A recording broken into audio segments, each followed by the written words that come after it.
寒山市，台湾的台南或碧新统东，寒山市，大陆的是江苏苏州。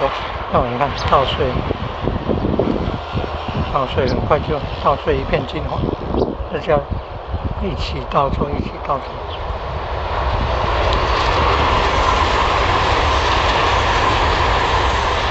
埋藏土地了，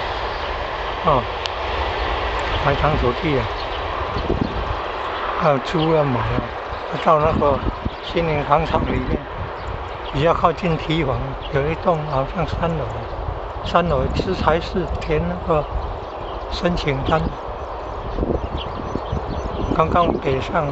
高铁北上，通常很快就会南下的。嘉南平原。那个水稻好像是农历过年前插秧的机器插秧，现在农历3月下旬，妈祖圣诞日过后，你看都有稻穗了，有的还已经比较黄了，很快就会稻穗一片金黄。